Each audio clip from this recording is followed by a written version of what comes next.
Hey,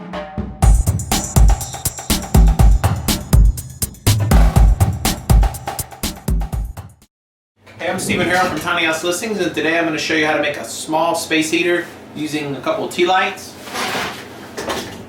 and a couple clay flower pots. Stay tuned. I've seen online where other people have done this exact project, and all of which I haven't seen one yet where people have claimed to not have good success. Everyone says that this actually works really well.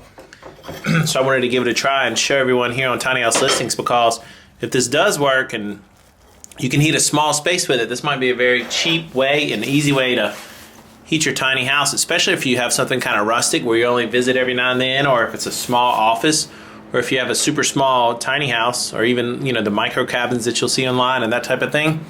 This could be a good solution. So I started out by placing some tiles down here. This is just a temporary spot just to show you. If this works, I'm going to set up a better solution. Obviously you should too.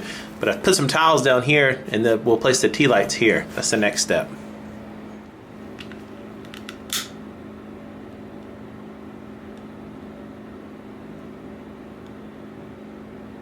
The way this works is you'll start out by putting a small flower pot on top, and this needs to be a clay pot because clay is very good at holding heat. And then on top right here, you need to put something there to prevent the heat from coming out. I have an old doorknob that just happens to work and fits in there perfectly. I've seen where other people use aluminum foil.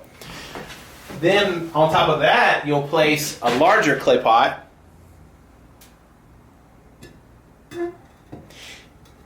And then the heat from the first one will allow heat to build up inside of here. And then after that, it'll escape out the top hole right here. I had to add a couple more layers of tile here to the side and then spread them out just a little bit because the tea lights were going out. They weren't getting enough oxygen.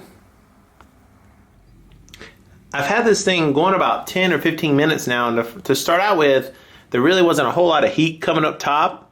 Come out of the top, because I guess what was happening was everything just takes it's a really slow process to get heated up, especially the one on the inside. But now if I try to touch the pot on the inside, I can't touch it. It's too hot to actually touch.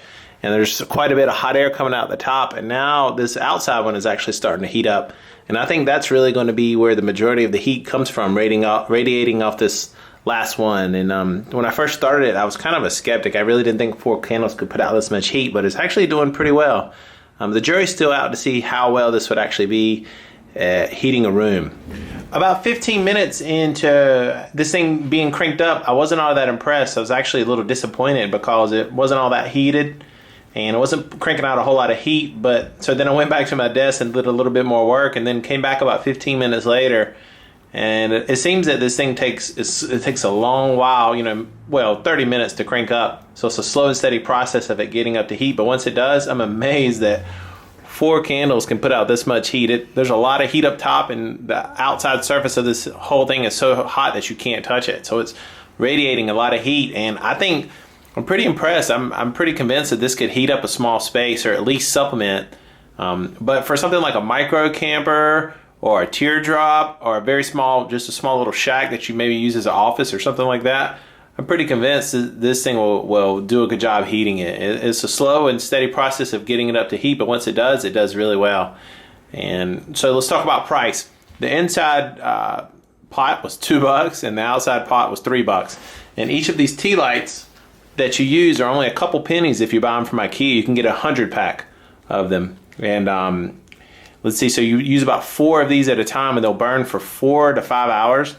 And so for just pennies a day, you can heat up a whole entire room, and you can do it without electricity if you're off grid.